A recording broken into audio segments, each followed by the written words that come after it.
Okay, Boker Tov. It's first of all, I just want to thank Carol Damon, who is sponsoring today's day of learning and observance of the Yortzeit today of her late husband, Dr. Harlan Damon, Tzvi Hirsch ben David Aryeh. It's the Shema should have an aliyah, to be blessed with good health and long life. Okay, I mentioned last week today was going to be, it is, our 100th class. I was going to make, a big deal about it, but I didn't even put it in because obviously these type of things are muted. But as we all know, the learning is first of all, it's a sense of normalcy, which is very important, and B, of course, we believe, of course, the learning helps. It has we have to do everything there, the people who are fighting and then the people who our support staff. So the learning that we do should be a schut. And I want to, especially, I don't know exactly, I know my sister's here is in Efrat now, and I don't know who else is here from Israel, but really special yasher koach to all the people who are in Israel. And it's, it's a tough time, but I hear from everybody how amazingly people have come together to help, and it is amazing. I wrote to a lot of people just, so how are you? Some people haven't spoken to you in 2-3 years, friends of mine in Israel, and it's amazing how appreciative people are of that. You just write them, it takes a minute to write them a little note. It's very important. So if I can, that's one thing we can do from here. Just help the morale of the people, and we should hear good news. Okay, before I start, somebody sent me privately already a message that I was talking on the wondering if anybody still uses the Birnbaum Siddur. The Art Scroll put it out of business, and Koren for sure. And I don't, it's like it's in Shemus. You got to take a Philip Birnbaum. There was actually an article about him, I think, in Lehrhaus a few months ago. It's really a forgotten figure in many ways. He really did amazing work. I'm sure many people here, I'm sure, used the Birnbaum Siddur at when they were younger, and really what he did. And there was a whole thing about his tombstone. Unfortunately, he never married. He didn't have any kids, and his tombstone was all, I don't know, there were mistakes, and there was a whole article about it, sort of remembering his legacy. But that's the way history works. The many we move on to new generations, just the way it works. So so somebody just mentioned that one of the large shuls in Silver Spring, they're moving away. I guess they were using the Birnbaum, now they're going to switch to the Art Scroll. The other thing you mentioned is I mentioned that this is in Shomrei Emunah in Silver Spring, Maryland. So I mentioned I have a few friends who grew up in the area. I haven't been there in many years, but when I was in Yeshiva University and even a little afterwards, I spent a number of Shabbatot in Silver Spring in Rabbi Einemer's old shul. And the one I think I mentioned, one of the things that actually had struck me was that they on Sunday morning they davened like 6:45 or whenever the minyan is. They didn't recognize Sunday's Yom Chol, like Rav Moshe Feinstein writes that ideally a Jew shouldn't get married on Sunday. Nobody follows that. We can be for whatever. Rav Moshe doesn't say it's us or forbidden. He doesn't go that far, but he doesn't think it's a good idea. It's anyways, no one follows that, I guess, here. So here in Shomrei Emunah, it struck me they had win. So the person writing to me that they have an early minyan, but they also have 4 other later minyanim on Sunday. Somehow I have the feeling when I was there they didn't have those 4 later minyanim. Yeah, lots of shuls have an early and late minyan because there are people who like to get up early on Sunday. But whatever. But so that's just interesting. Okay, but that's it. Okay, it's been a while. Oh, Rachel, so you still use the Birnbaum Siddur? Yeah. It's listen, right. Especially you got it as a but mitzvah gift, and it is very nice. I still listen. I still use. I would say half the time I'm like I still use the Hertz Chumash. Does anybody use the Hertz Chumash here? Anybody who ever looked at a Hertz Chumash? Anybody? Put up your hand. Okay. Now, even Hayoma, everybody used the Hertz Chumash. I wrote a little piece once. The Hertz Chumash, to me, is the transformation of American Judaism. When I was growing up in the 70s, I guess, everybody used. When I say everybody, I mean Orthodox shuls, conservative shuls, and Reform shuls. That somebody could write a commentary. It was traditional but scholarly. It was a lot. Now you read it. Excuse me. It's a lot of apologetics. He quotes all these non-Jewish people showing the Bible is true. But it was really an amazing work at the time, written in the 30s, and the articles in the back, and he addresses biblical criticism. Somehow it was used across the board. This is like a dodo bird. The Hertz Chumash has gone the way. What can I say? The Rabbi Plaut put out the Reform Chumash, and the conservative movement has, I forget what it's called, the Red Volume Chumash, and the Orthodox have Art Scroll now. Steinsa and Koren. Now, Koren, I don't know if they're finished yet. They're working on it, all the different things. Thank God all the texts are the same. I don't think anybody's changed any text of the Chumash, but obviously the commentary and the approaches are very different. But I don't have to tell you, I guess most of the people here were from the generation that it was different, whatever, the Hertz Chumash, the Birnbaum, Machzor, okay, but that's really something. So they have a few in our shul. They still have, so I like to use it sometimes just to, just to read it and to see. It is, all these non-Jews we quote, so I never heard of. It's, yes, I understand. It's American Jewry's at a different stage, and that often happens, a lot of our Siddurim, etc. It's the same thing. Birnbaum did Rosh Hashanah and Yom Kippur in one Machzor. Today, Koren does Pesach and Shavuos in 5 Machzorim. That I don't know. To me, it's a little bit of wasted paper, but we won't go there. They have their own Pesach, and then they reprint it for every day Chol Hamoed. They have to print Hallel again. You have to print Hallel for every day of Chol Hamoed. You can put it once in the Siddur. Rav Moshe Feinstein, Taka has a tshuva about this. I may have mentioned once. Rav Moshe Feinstein has this already is halacha, not just like, okay, don't make a wedding on Sunday. Of course, in Israel that wouldn't apply, obviously, but Rav Moshe says you shouldn't have the same siddur the weekday and the daily siddur. Should be 2 siddurim. That's the way it used to be, actually. A lot of shuls had that, the Shabbos siddur and the weekday siddur. Why? Because obviously you use the weekday siddur 6 times as often as you use our Shabbos siddur, so it'll get ruined. So you'll have a siddur where the pages crumble. You have to replace it, 6 times as fast. And the Shabbos part is all good. You can use it for another 5 years, and you're throwing it into Shemus unnecessarily. So Rav Moshe Feinstein actually writes, you should have 2 separate Siddurim. Remember, they not to waste this. I don't know, today it's like print, but Birnbaum put it in one because he didn't write such extensive commentary. Today, Jonathan Sachs writes these beautiful introductions, or Nussin Sherman for Art Scroll to write them beautiful, long introductions and much more explanations. It's the growing of people are more learned and people want more and better. So that's good. Okay, I'm glad to see that Annie also sometimes uses the Hertz and here you go. All the people still have the Hertz Chumash. These are the old-fashioned shuls. I don't know, in the new shuls, I don't think they have the Hertz Chumash.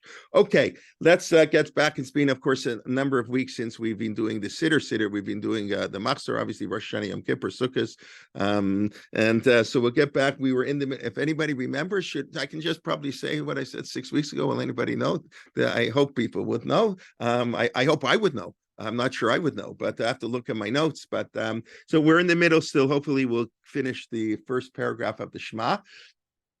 And we were talking, we were still in the middle of Pasuk Vishinantal Vanecha. We talked, we've mentioned already many times, but it's worth mentioning again. Or, before I get to Shema, let me just say one other thing on the situation in Israel.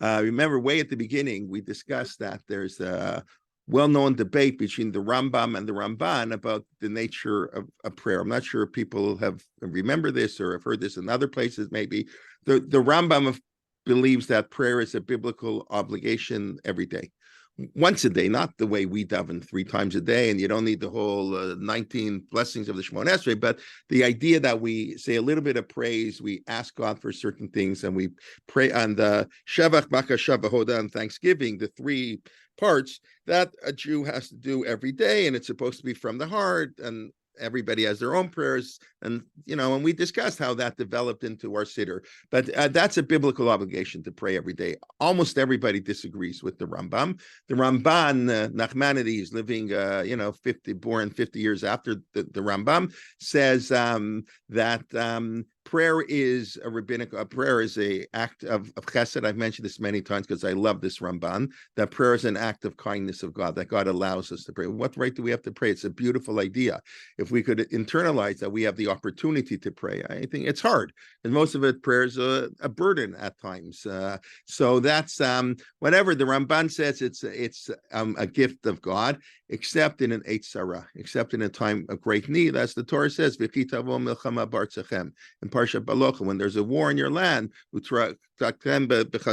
blow the the shofar, that's where Trua comes from. We have Rosh Hashanah, and the Ramban says it's a biblical obligation to pray. So everybody agrees, unfortunately, now it's for sure a biblical obligation to pray. And it seems like the Ramban says not only to pray, in other words, when there's a communal need, then the community comes together to pray, meaning praying with a minyan becomes the biblical obligation. Not just, we know you can pray by yourself. It's nice to pray with a minyan.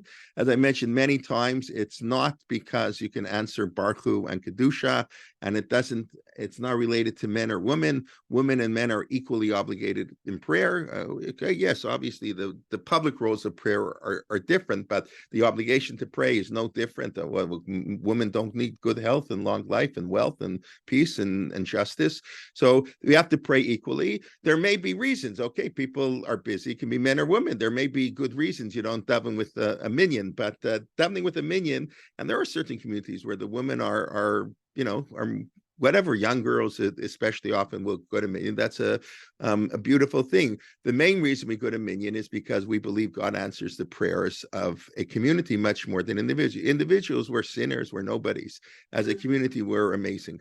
Just look at what's going on, and we're an amazing people. Sometimes it takes other people to wake us up to how amazing we are, unfortunately. But we're amazing, and that's what we can come to with God, and we that we're still faithful to God after all that we've been through is an amazing thing. So the Ramban would assume that davening, in a time like this, would be a biblical obligation to daven with minyan. So I just wanted to sort of, since we're talking on the Siddur, just to re-point that out. Okay, but let's get back now. We're talking on the Shema.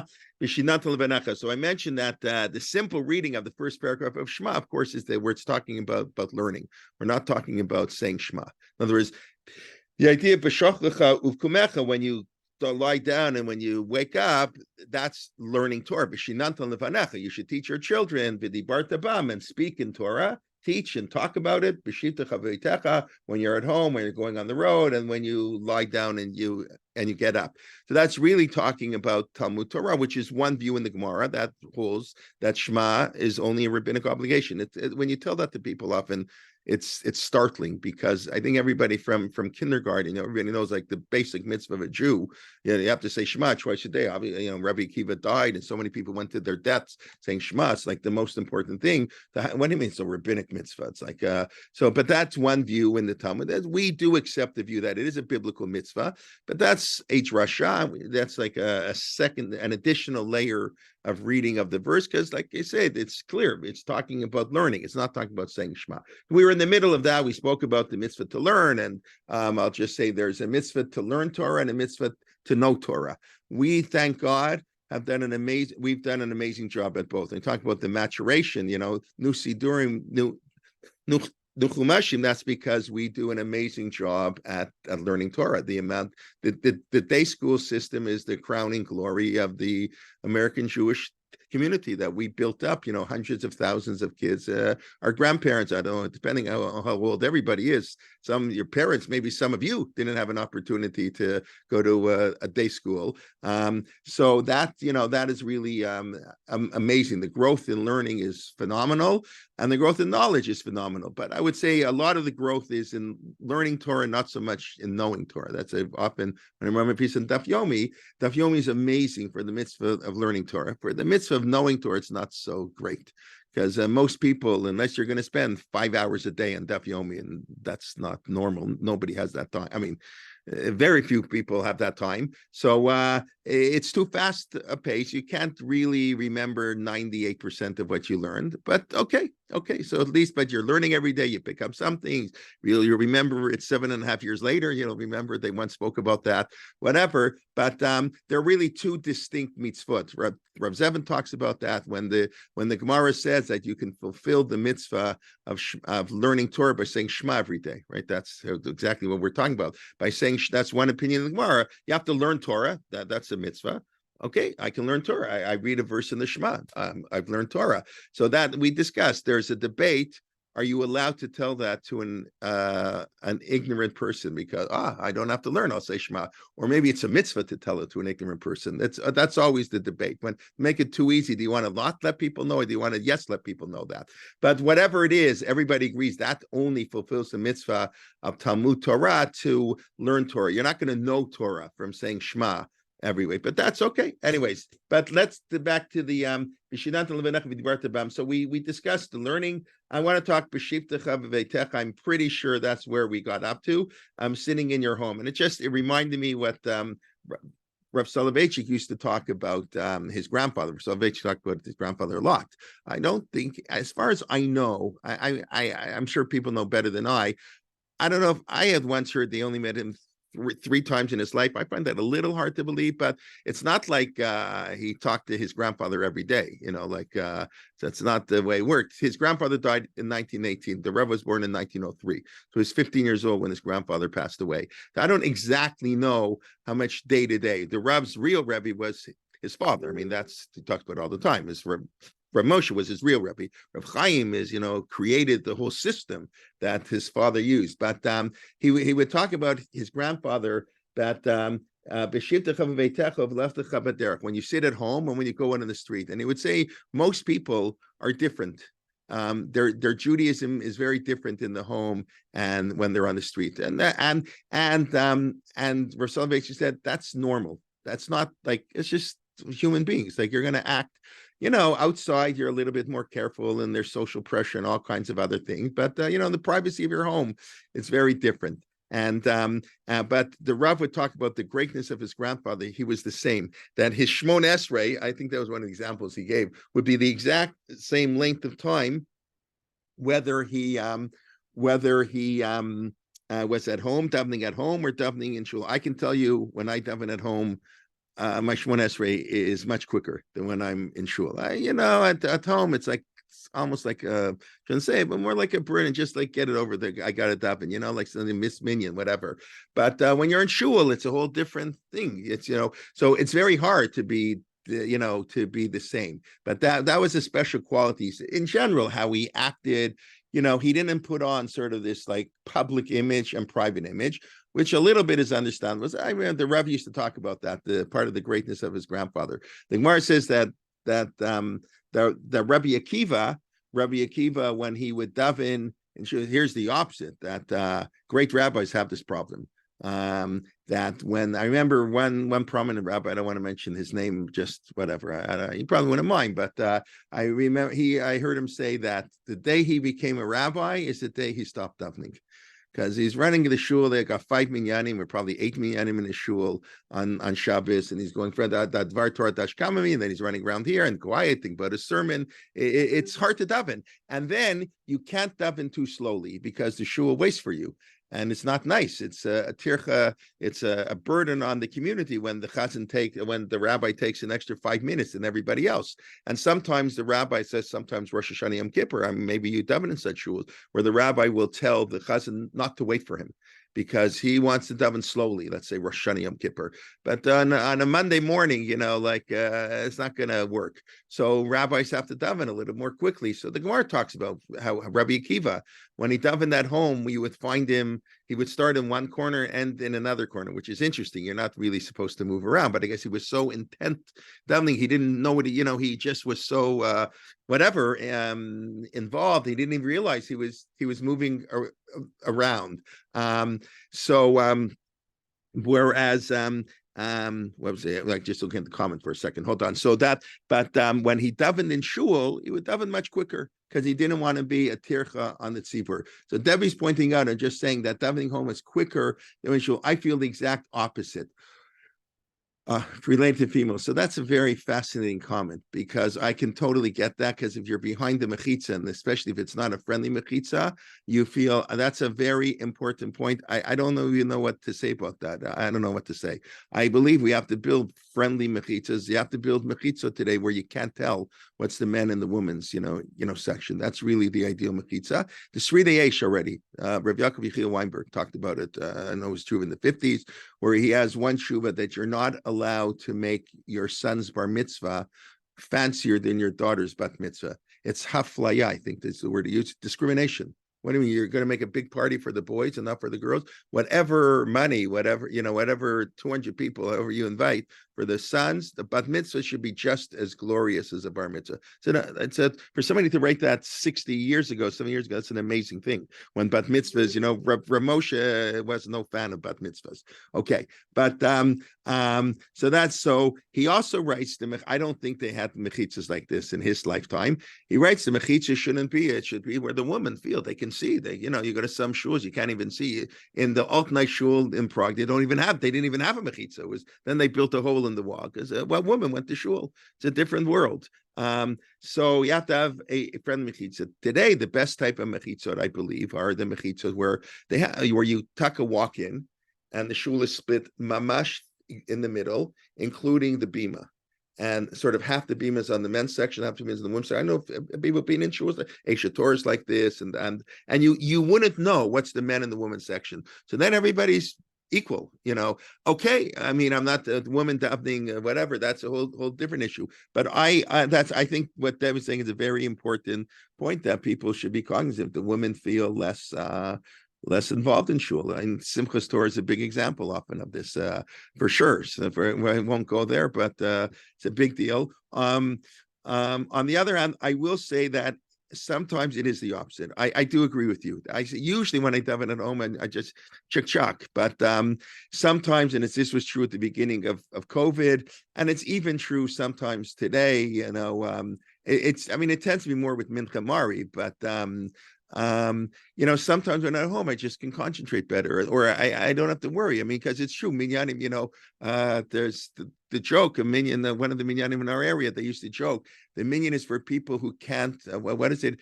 If they don't have enough time to daven at home, they can come to shul and daven, because like the minions go so fast. Those early minyanim at 6:30 in the morning, Zoom, they're out in 22 minutes. Whatever, yeah. So okay, I totally hear that, and I think, and thank you for that point. And I do agree. Sometimes, and like I say myself also, sometimes when you're by yourself, you can daven with more kavanah. But I don't know. I find in general, I think, and that's also there's a sense of community.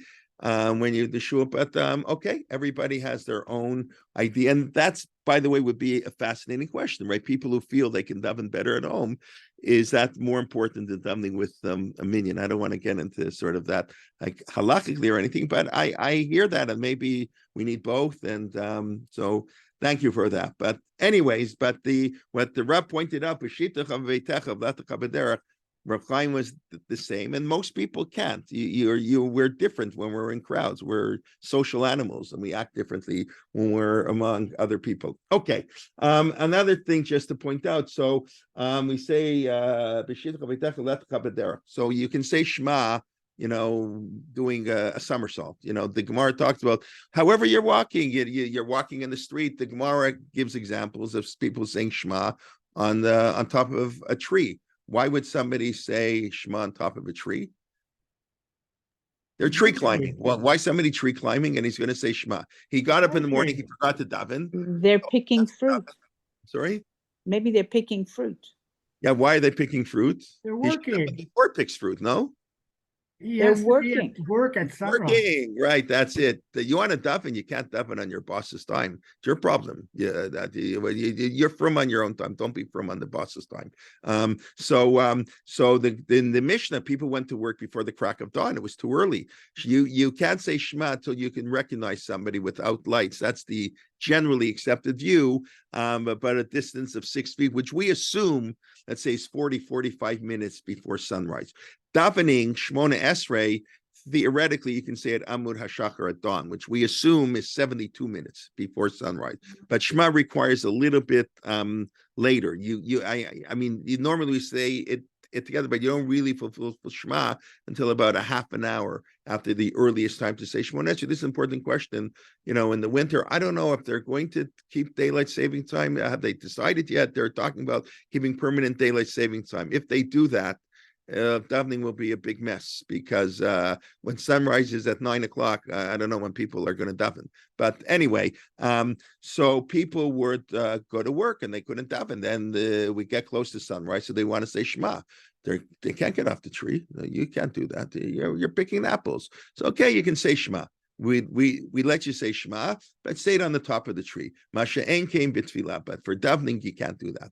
The Amidah, the word Amidah, you have to stand still, so much so that if a snake is crawling on your leg, you wouldn't even notice, right? The Mishnah says that when you daven Shema, even if the king asks you how you're doing, or a snake is crawling up you don't interrupt. And what I don't know, you can interpret in many ways, the halakhic interpretation, but I think what the Mishnah is trying to teach us is you should be so intent when you say Shema, you don't notice that there's a snake on your leg. Obviously, the luck is if it's some poisonous snake can go, and obviously if there's a king there and you notice him, you can respond like halakhically, chop your head off. But I shouldn't use that terms to these days, unfortunately. But the idea is that you won't even notice. In Amidah, you're so intensely davening, focus. Shema is the exact opposite. You do it naturally on the way, and I think it's really a beautiful idea. Two ways of worshiping God in our natural, as we're walking to the office or getting out of our car, whatever we're doing. That's one way, the day-to-day way. And then the Amidah, where we have to stand still, everything stops.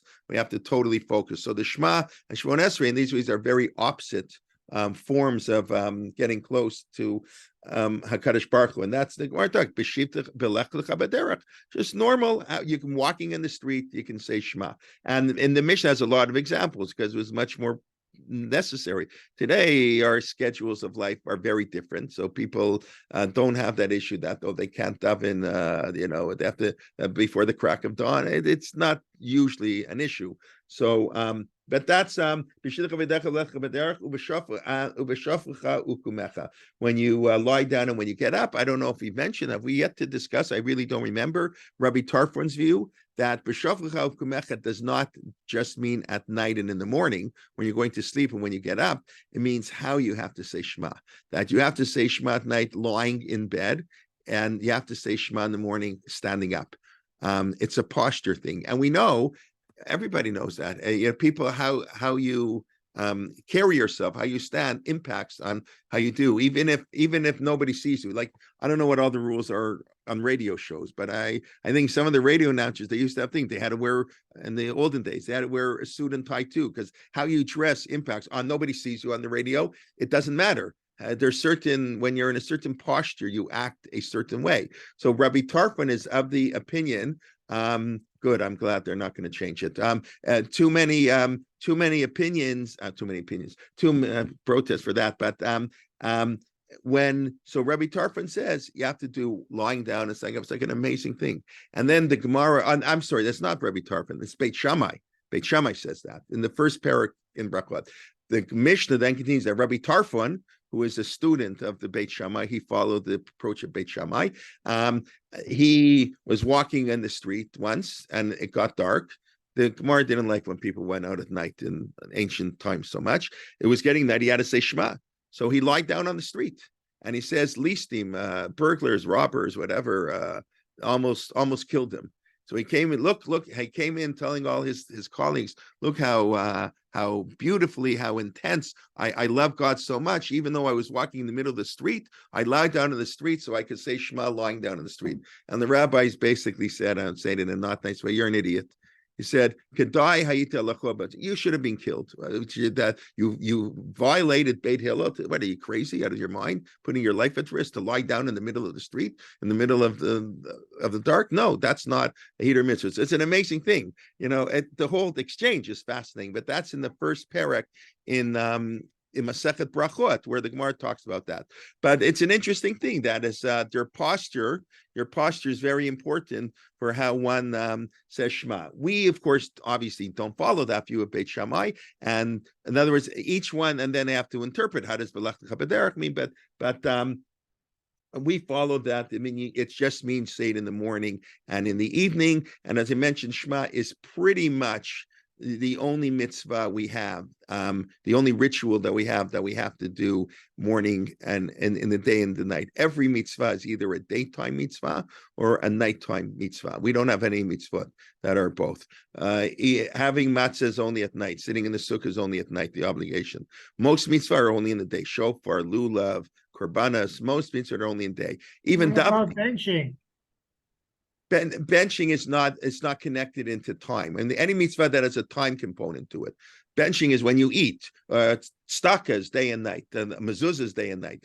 But it means any mitzvah that is a specific time is only in the morning and evening, because the morning and evening represent, again, we don't have this so much. We have light all the time, but in the morning and night, one represents hope, one represents fear, and I think we did discuss this a little bit. So the Shema, we're saying it in two different moods. There are two different approaches to God. There's the day is confident. Avram davens, Shachrit is confidence. Yaakov, he's running away from Esav. That's when Marib comes from. It's all nervousness. Night always represents fear. That's emet ve'emuna. We say emet v'yatziv in the morning. We anchored, we're confident. Yafet, tov, mekubal. The 15 nice adjectives we say. That's in the morning. It's bright, but at night it's emet ve'emuna.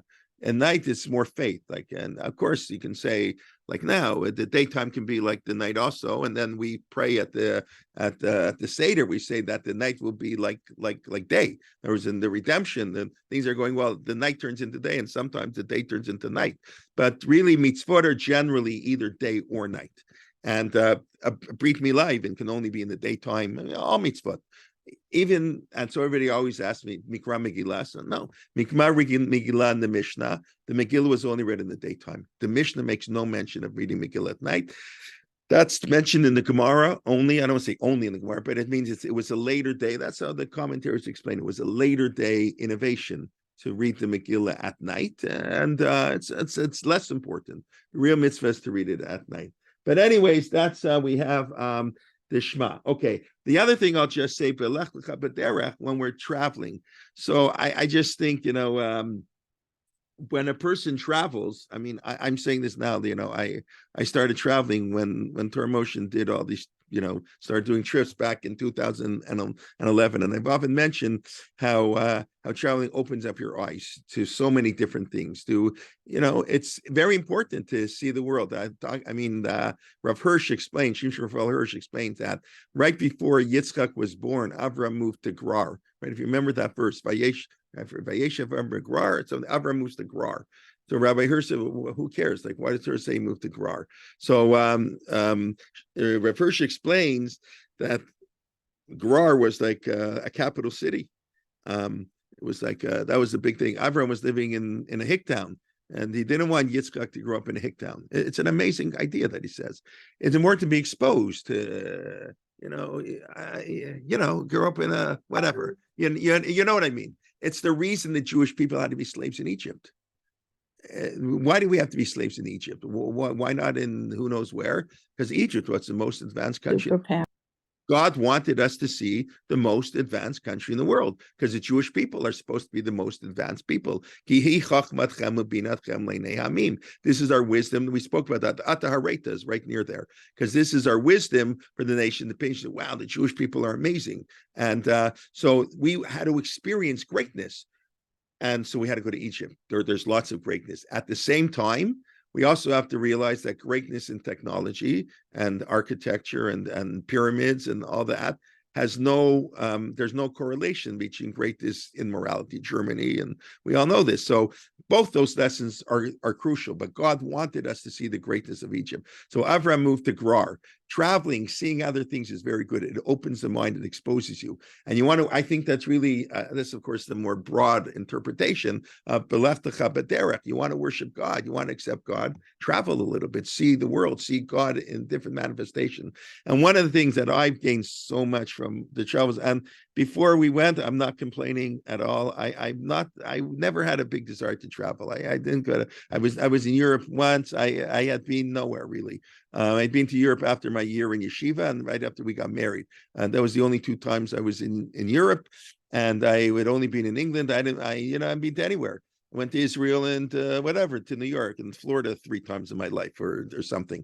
But now I've been to, Spain, Morocco, Greece, all these countries been to, and you see different Jewish communities, and it's eye-opening. And I also think it also is, it should give you more quote unquote tolerance for other people. You see that, the Ashkenazic way we live our life, or the way, this sort of Lithuanian approach, that's just one small approach to Judaism. It may be a big approach today in terms of numbers, but you see different practices and different ways of doing things, and it's a beautiful thing to say. So I think that's part of Belech Lecha B'derech. You want to say Shema, you say Shema at home, B'shivtecha v'veitecha, your own traditions, your own way of doing things, but you also got to get out in the world. You got to go Belech Lecha B'derech, and you got to think at different times, different historical times. You have to be cognizant of the daytimes in Jewish history, the night times of Jewish history. Do we stand for Shema? Yes. So somebody wrote privately, lie down at night. According to Beit Shammai, we lie down at night, and we do not stand for Shema. No, Beit Shammai would say in the morning you have to stand. That we stand for the Amidah. That's why it's called Amidah. No, the Shema, that's exact. The Gemara says, Belech Lecha B'derech. You can say it, I said before, I think doing a somersault on the top of a tree. Yeah, and you don't need, the Gemara even has a whole discussion. How much do you have to have kavanah for? How much do you have to really be focused on? So some just the first verse, some say a little bit more, whatever. In other words, Shema just is sort of, it's like I don't want to say it's a rote thing. You're supposed to be accepting the yoke of heaven, but it's not. The Gemara is very lenient. It wasn't really focusing. Okay, just a little bit, and you don't have to say so much of the Shema, and you can say it in any manner. I think that's why the way I'm understanding it. It's sort of interpreting that it should be our natural way of doing it. I don't have to think about it. There is something beautiful that, in other words, maybe not. I don't know if beautiful is the right word. Where sometimes it's just by rote. Like like I walk out of the washroom, and my lips move. Am I thinking, oh, God has created all this, beautiful body that works amazingly?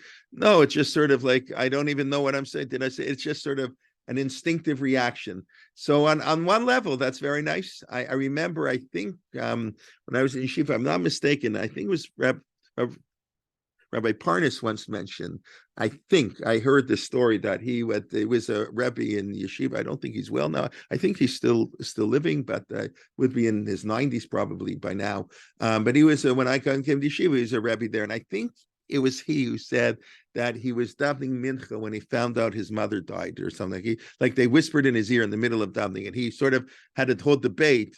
Did he have to stop in the middle of the davening or not? Because he's an Avel, and a lot of it. And I remember he was sort of discussing doing mitzvot by rote. We don't even think about it, and it's just like how much. In other words, you have to. He said when you can't do a mitzvah, as an owning can't do a mitzvah, you have to be cognizant of what you're doing. You have to remember, before I eat, I can't make a bracha. When, God forbid, somebody's an owning. And often that's harder to do because you make the bracha without thinking about it. So is that good or bad? That I normally make the bracha, I don't even think about it. But now that someone can't make the bracha, they have to think more. So that's just an interesting idea. Kind of like Chaim Soloveitchik in his article, Rupture and Reconstruction. What, you think I put on tzitzis in the morning? Think I'm thinking about putting on tzitzis? I don't want to say it, but, I put on this and that, and I put on tzitzis. It's just how you get dressed in the morning. I don't think about it. It's just, I don't know, maybe when I put on my tallis, I think about it a little bit more. So it's just that this idea of Belech Lecha B'derech represents on a certain level the habit forming, and that's not all bad. That is not all bad. And the Amidah represents you have to focus much more. Okay, let's go on a little bit. So that's now let's get into tefillin, because that's the next verse. Start from the Yorah Yedecha v'yilu totavot beinenecha. So on a tefillin, what should we say? Tefillin is the sign of the of the Jewish people. Now, or I don't want to say that sign, a sign, an important sign of the Jewish people. We don't wear it on Shabbos because it's we have another sign. So I guess maybe I'll start with I don't know, the obvious question. Okay, so why do women not wear tefillin? Why? This is one of the biggies. I mentioned 99% of mitzvot apply equally to men. Even davening is equal men and women, except that for reasons that we're not going to get into now, but it's an important discussion, hopefully one day, about why traditionally we assume a minyan is only 10 men. Traditionally, and and I don't have to tell people here that obviously whether women can have aliyot has become an issue in recent years, and there clearly, even though it's not mainstream orthodoxy, there clearly are it's not some view that was made up. There's some, you can put together a pretty strong source-based argument, but minyan, you don't really have that. You can't women. What about women and tefillin? Why do women not wear tefillin? So this is one of the biggies. Women don't wear tefillin. Why? So you'll tell me it's a mitzvah seishes mangrama. It's a time-bound positive commandment, which is also very difficult to understand why women are exempt. The standard reason, of course, of the Abu Draham, the reason I think most people were taught at a young age, because women are very busy. They're taking care of the kids. They can't be somewhere at a specific time. The problem with that answer, as Saul Berman points out in his article in Tradition about this many years ago, is that first of all, a woman's raising kids maybe a quarter of her life if she has 8 kids. Please God, a woman lives to be 85 years old, 9 years old. So you're raising kids from 25 to 45. Your kids, like once your youngest kids is in grade 1, like what do you mean? And what about women? And what about before you're married and afterwards? And the women don't get married, or unfortunately, whatever. So and what about the 15 exceptions? The woman has to go to shul on Purim to hear the Megillah, and she has to light Hanukkah candles, and she has to make kiddush on Shabbos. So it is a very that reason doesn't go very far. Why? And then Rabbi Hirsch gives the apologetical reason that women don't need these mitzvot. Women are on a higher spiritual level than men, and which may be true. But therefore these mitzvot are needed to we need like our vitamins. The men need their power bars and whatever. So tefillin gives us that oomph. I don't know, and women don't need that. I don't know. I like I say, I find that to be an apologetical reason, but what do I know? But anybody, so the okay. Anyways, that's I'm just raising the issue. Maybe I'm doing more raising the issue without giving sort of answers. But the Mishnah says that the ones that aren't exceptions, women are exempt from time-bound mitzvot. And there is no, as far as I know, if somebody has a really phenomenal explanation, I'd love to hear it, because I know people have struggled, and that was Saul Berman. Rabbi Saul Berman wrote not many years ago, but a 40-50 page article, if I remember correctly. Maybe it was, I don't remember exactly how long it was, but why is it, and trying to analyze it and trying to answer all these issues. But we know this is the area, somehow time. It's the same way Rosh Chodesh is like a women's holiday. There's something about time in women that are maybe it's related to their menstrual cycle, maybe it's just related to their biological clock. I don't know exactly, but the halacha has this idea that when it comes to time-bound mitzvot, and there are really very few of them. Okay, the lifetime was shorter. Okay, still, until you got married, you were 20 years old or whatever. I don't know. But so there seems to be something, but I would say I don't have an exact explanation. No. So for most of the mitzvot, they're not so many. They're really not so many. For shofar, lulav, and sukkah, the women are exempt. Those are 3 of the biggies. No big deal. The women go to your shofar, women go to Siddur, and we make lulav, and we make a bracha. They say the Asher Kishanim Ashkenazim at least make the bracha, even though she's not literally commanded. She's part of the command, and she wants to involve herself in the command to hear shofar. Beautiful. The only 2 mitzvot that we, I'd say 1.5 mitzvot, the only 1.5 mitzvot that we frown on a woman observing are tefillin is the 1, and tzitzis is the half. Okay, so since this is in the 3rd paragraph of the Shema, but we can talk about it now. Why don't women traditionally wear tzitzit? So that I mean, I don't know. Do any of your shuls, and anybody, does anybody go to an Orthodox shul? I mean, obviously the non-Orthodox shul, but anybody go to an Orthodox shul where there are women who wear a talit? I'm just curious. Anybody experience that? Once in a blue moon, somebody walks in. They had it once at Chat. They don't have it now. Yesterday we had 10 girls at Minyan Chat, the Chat Minyan. But we did have a number of years ago that a girl came wearing a talit. We're like a non-denominational school, although the Minyan is Orthodox, with a mechitza. But so there was a girl who was wearing a talit, and I remember, and the school sent a letter. We respect everybody, and nobody should, God forbid, say anything to her, which of course I agree, and whatever. Now it's really in a certain strain. So yeah, and it's become, people fight about it, unfortunately, tragically. But I'll just tell you what it says in the Ramah. We'll start with him. I'll suffice with what he says. Ramosha Isserlis, the final authority, so to speak, almost, of Ashkenazic Jewry, Poland, 16th century. His comments are included in the Shulchan Aruch, and he's like the that's where we turn to. Obviously, later things that come up later, but the Rama, so Ramosha Isserlis from Krakow explains that you know why? Because men don't have to wear tzitzis. Men don't have to wear tzitzis. Why not? Because you only have to wear tzitzis. You have a four-corner garment. Who says you have to wear a four-corner garment? You don't have to wear a four-corner garment. So we're so religious. We love God so much. So we go out of our way. We spend $100 and we buy a four-corner garment to put it on so we can do tzitzis. But there's no obligation for a man to wear it. Everybody agrees with that, by the way. May sound, so some people may sound a little strange, but there's absolutely no obligation, which is why the custom is in Ashkenazic circles, many of them, that men don't wear a talis till their bar mitzvah. So even they wear a talit katan, but they don't wear it. Well, what do you mean? We don't, I have a minhag, I'm not going to put on tefillin until I get married. You know, so because you don't have to wear it. So the Rama said, no, the men don't have to do it really either. They do it, but okay. So the women developed the custom. They're not going to do it at all because even the men don't have to. That's why I say it's like half frowning upon it. Today it would be frowned upon, but halakhically, there's really no real issue as far as I know. And I guess you can quote me on this from a pure halakhic point of view. And we don't always do things from a pure halakhic point of view, but there's really no issue with the woman putting on a talit. What about tefillin?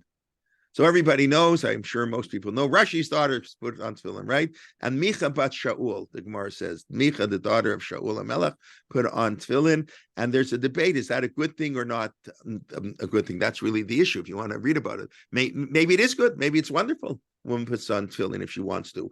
The standard view, and it's quoted in the Shulchan Aruch, is the word is mochim biadam, I think. We protest.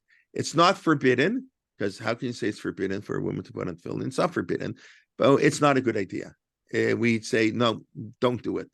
So now, obviously, it's like a lot of things, there'll be exceptions. Why is it not a good idea? So the basic reason, I said many times, but people have to understand this, because really, we don't want men to put on tefillin. If it was up to the rabbis, men wouldn't put on tefillin either. Tefillin are so special. You're wearing a Sefer Torah, part of a Sefer Torah, on your head and on your arm, wearing something written with meticulousness on a cloth and a sofer and God's name, and you're actually attaching it to your body. Wow. You have got to be on such a level. You cannot think about anything that unrelated to spiritual matters. You cannot have any bodily, emissions, whatever. You have to have a clean body, a clean mind. Who can do that? Almost nobody can do that. So really, the rabbis don't want you wearing tefillin. But what can they do? The God demands we wear tefillin. Apparently, even if we don't do it so well, the Torah wants us at least a little bit of the day. So what do the rabbis do? The rabbis said, so you know what? You have to daven every day. Davening and tefillin are unrelated. Davening and tefillin have nothing to do with each other. That's a very, very important point. They have nothing to do with each other. But since presumably when a person is davening, that's a big presumption, but in theory, presumably when you're davening, so you're more focused, you are thinking about God. So that's the time to put on tefillin, so hopefully during that half an hour in the morning or 20 minutes, depending if you're davening at home or in the minyan, whatever, how fast you're davening. So for those few minutes, you can put on tefillin, but because we have no choice. You want to wear tefillin all day? No. Who are you to wear tefillin all day? It's just like a woman. So the only difference is the half an hour in the morning. That the halakha says, so since we don't really want men wearing tefillin, so why should women get involved? Who needs it? That's really, maybe people don't like this answer, whatever, but I think that's that's how I understand why it's generally frowned upon. But like all these things, since it's not prohibited, there are always going to be exceptions. Maybe Rashi's daughter, better. Maybe and Rabbi Victor Nebenzahl. Rabbi Victor Nebenzahl, the Rav of the old city, and he was my Rebbe in Yeshiva Kotel when I was there. He is a tzaddik, one of the great tzaddikim of this world. I don't know if most people have heard of him. Everybody's heard of Rabbi Victor Nebenzahl? Most people have heard. Okay. Yeah, a lot of people may not have. He's such an anav, such a humble person who is a chavrut of Rav Shlomo Zalman Auerbach. His father was the state controller of Israel. He comes from a well-to-do family, lives in a beautiful apartment. When I was in yeshiva in the old city, Imamish is a tzaddik gamur. He was Rebbe. He always sat in the back of the base medrash. He didn't sit like everybody else up front. He wore tefillin all day, so humble and so just an amazing person and a tremendous Talmud Chacham. So he wears tefillin all day. Okay, when you're Rabbi Victor Nebenzahl, you can wear tefillin all day. So we have, and if you're Rashi's daughter, I don't know what Rashi's daughter, not who knows if it's even true, but anyway, so that's why the tefillin, that's the general example. I don't have any comments. I'd like to hear the same way Debbie, you said before, since you feel a little bit like behind the mechitza, it's hard to daven in shul. I don't know, does not putting on tefillin bother anybody? Like, I think, if you talk to some men after a while, you'll see you're lucky you don't have to put on tefillin. Maybe I shouldn't say it like that, but putting on tefillin, it should be something that's beautiful, but it is often, I don't want to say it's a pain, God forbid, but it is sometimes not convenient. What are we saying? That's without a doubt. So I don't know. Let's see if anybody has any comments. Okay, on just that, I'll take the other ones. Why does Orthodoxy treat exempt and forbidden? I should read the questions at the end, as they're not synonymous, right? That's why I'm very careful to point to. It's not exempt. Exempt and forbidden, no, it's generally what they do is sometimes like something like tefillin. I think you have to be very careful. The Rambam says if you claim a rabbinic mitzvah is a biblical mitzvah, if you say Chalav Yisrael is just as important as one of the basic rules of kashrut, like meat and milk or whatever, that's a violation of the biblical prohibition of adding to the Torah. The rabbis are allowed to, under limited circumstances, the rabbis are allowed to add mitzvot and add prohibitions, make a fence around the Torah. Rabbi Schreier was talking about that last night. Why was Eve saying, I'm not going to touch it? Why wasn't that a proper fence? You see, often fences are not good. We have a limited ability to add things to the Torah, but it has to be within certain parameters. And but it has to be 100% clear that it's not the same as the Torah. And people don't do this anymore. We live in a generation, we don't make distinction about anything. The world doesn't make distinction between freedom fighters and terrorists. Now, at least this week, the world's woken up, much of the world, a little bit. Making distinctions is the essence of being an intelligent person. That's why we say Havdalah in Chonein Dat. That's what the Gemara says. When we say Havdalah in the bracha of intelligence, making distinctions is the mark of an intelligent person. And we live in a generation where people don't like to make this 30-second soundbite. You don't have time to make distinction. So I try to be very, very careful. Is it a custom? Is it a rabbinic law? Is it not even? Psuke de Zimra is not even a custom. It's lower than a custom. It's midat chasidut. It's an act of piety. And therefore you can skip it if you're in a hurry. Maybe it's better to skip it if you only have 20 minutes to daven. So skip Psuke de Zimra. Say Shema and Amida with more intentions. You have to know these things. It's what's a minhag, and it's very important to know what's forbidden. You can say it's permissible, but we don't want to do it. That's all. Halacha we take social policy and social norms into consideration. That's okay, but you have to let people know. You have to let people know, for example, you have to let people know, maybe a woman is allowed to have an aliyah, for sure, halachically. But for social reasons, it's a break of 2,000 years of tradition, blah, blah, blah, whatever reason why, and maybe that's very valid. Maybe we don't do it. Okay. But you have to be clear what's the halacha and what's not the halacha. So, and it's something we don't do often enough. So that's what I'm saying. There is no halacha that is forbidden for a woman to wear tefillin. I think if you say that, you violate the prohibition almost of Bel Tosif, sort of. The Shulchan Aruch, obviously, Rav Yosef Kar is going to be very careful about it. Mochim biyadam. We protest. It means it's a bad idea. Women shouldn't put on tefillin, but it's not forbidden. And by tzitzits, it's not even, we don't protest. We're not going to protest when we're tzitzit. Just they don't put on tzitzits because the men don't really put on tzitzits, or they don't have to. So it is very important to keep these distinctions in line. But that is the practice. But okay, maybe I wanted to, just very quickly, I say one thing, maybe next week, because I didn't really talk about tefillin at all. I just talked about sort of the external issue, but I think whatever, I thought it was important to address. If you don't think so, you can let me know. But, and then we talk about putting a mezuzah, and I just want you to think, we'll pick up on this next week, because I want to go through the questions, is the idea of putting a mezuzah. It's such a strange mitzvah. We don't put something on your house. I understand tefillin on my arm, tefillin on my head, right? And that's also, I'll say one more thing before I get, it's weird at the mezuzah. One thing I didn't say, what's the difference between the hand tefillin and the head tefillin?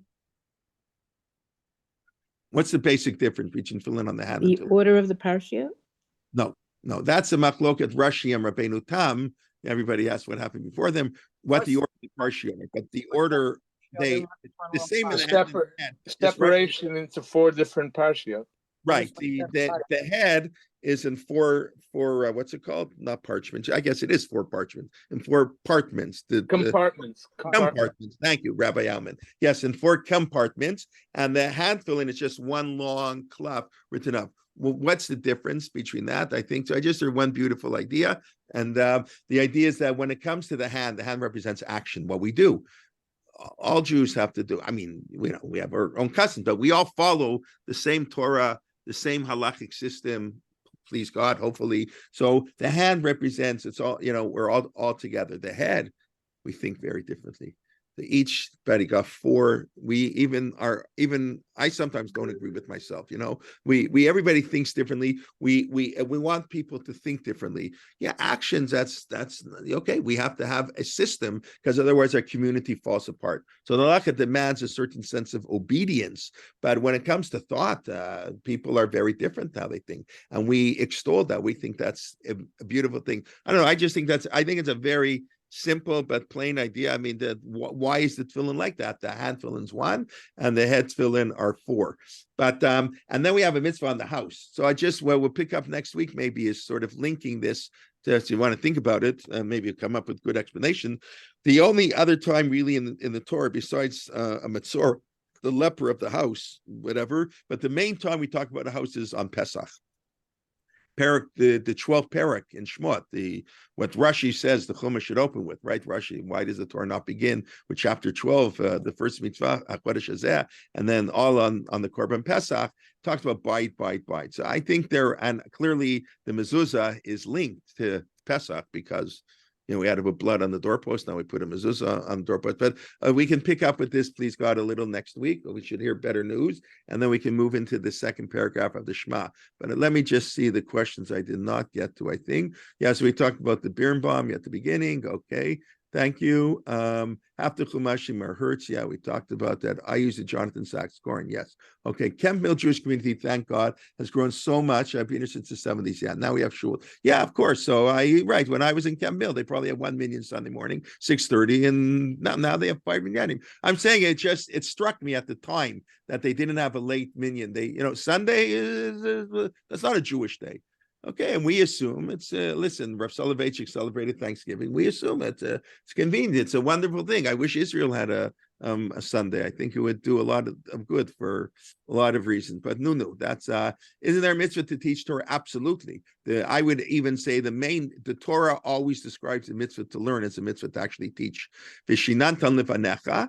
And then in the second paragraph of the Shema, you should teach your children. And the Gemara says only those who are taught those who are obligated to learn or have to teach. I forget the phraseology of the Talmud. If you're obligated to learn, you are obligated to teach. And then if you're taught, you're obligated to learn. In other words, teaching and learning go together, right? The idea that you would learn Torah just for your own personal growth and not share that Torah, that's a terrible thing. And that's why the issues came up in Halakha on copyright.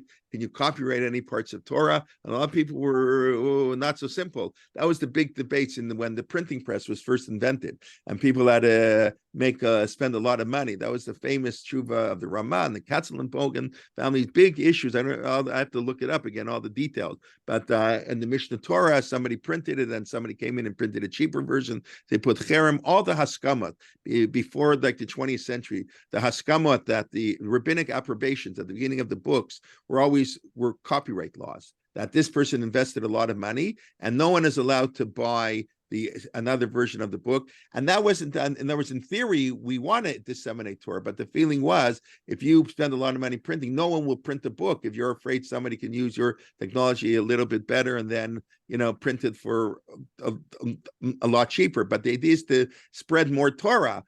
So sometimes by spreading more Torah, you have to limit it for economic reasons. That was fascinating discussions in the 16th century, which we don't really have anymore. But yes, there's a tremendous mitzvah to teach Torah, and you have an obligation. You can't teach Torah to yourself, and you're not allowed to keep Torah to yourself. That has other applications too.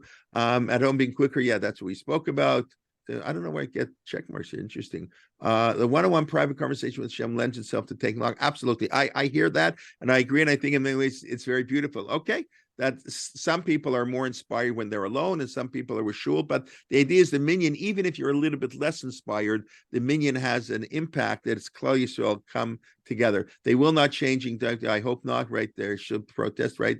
Hope how you hold your body, how you are dressed impacts on davening. Absolutely. Praying Shema consciously with intent through devotion. Listen, that's why the yeshiva world is, you have to wear a black hat, whatever. There are certain things. It's not like, yes, how you dress is important. Rav Shechter used to tell us the gartel of today is a tie. That he didn't go for, I guess I never asked him, but the gartel we assume is to separate the upper and the lower body, sort of the physical and the spiritual. And so we do that with a belt today. They wore a long coat, they didn't have pants and shirts. It was sort of one long, like a curtain, whatever. And then, so the gartel, they have to tie. So we dress differently. That's why we assume we don't need a gartel. But Rav Shechter was basically told us the gartel just means you're fully dressed. You're fully dressed, got your belt on. So he said today was in the 80s. Today, it's not like that. Today, fully dressed means to wear a tie. You should wear a tie because that's fully dressed. Today, I don't know. Things change. But yes, how you dress, how you hold your body, posture is important. And that's what the Shema is saying. I don't know exactly where to draw the line and what, but yes. Okay. This is a practice. Can I share with you one thought? I'm reading a book called The Country of the Blind. Okay. And it's about a person becoming blind. And he writes that there is a National Foundation for the Blind, and they have a yearly convention. And for the last night, for the banquet, everybody dresses up. And he asks, if nobody can see, what's the purpose in dressing up? I get it. Okay. He said, because people feel correct. different. Absolutely. Of course you feel different when you dress up. When they send out a wedding, black tie only, tuxedo, there's something about that. It creates a mood. That's why people do it. So ein achinami. And that's why the halakha is you have to dress differently on Shabbos and even differently on Yom Tov. I had people who know me who see me on Yom Tov know I have this weird custom. I wear my cufflinks and suspenders only on Yom Tov. That's I wear white shirts only on Shabbos, and I wear and then on Yom Tov I have like suspenders, I don't know why, and cufflinks, like nice cufflinks. That's my Yom Tov dress, Shabbos, and I wear a tie only on Shabbos. Whatever. That's there isn't the Yom Tov is even more special. Yom Kippur maybe even more special, perhaps. We don't have eating, fooding. Yeah, these things are important. Practice-based assumption about the relationship of men and women to Hashem, right? I think you're referring white tefillin are not right, that women don't have to wear it. I assume, Janine, that's what you're referring to. Lifespan, what's much shorter? I dressed it, but it doesn't fully address the issue. Oh, maybe 25 years. Okay, I find that hard because, again, the Torah is for all time. And maybe that explanation worked better back then, but today it's harder to say that explanation. You think most women put in tefillin, they're those who have to prove their feminist credentials? That may be true, but it doesn't have to be true. I think that can sometimes be I don't want to say sometimes that's unfair. Sometimes these women are much more sincere than the men. And believe me, I'll say, I usually find the one time I attended a partnership minyan, I was invited to Simcha, the davening was much quieter, and I found it actually much more, in a sense, I found the davening more serious in the issue where the people talk more. Like often these people who you think are, there may be feminist things, okay, I don't know. Is that necessarily terrible? I don't know. Depends how it applies itself. But I never like to ascribe motives to other people. I can't even ascribe motives to what I do, so I for sure can't ascribe motives to other people. So, but yes, there may be some of that. So it's an important discussion, but I don't think you can say, I don't think it's up to a rabbi to say a woman can't do that because she's not properly motivated.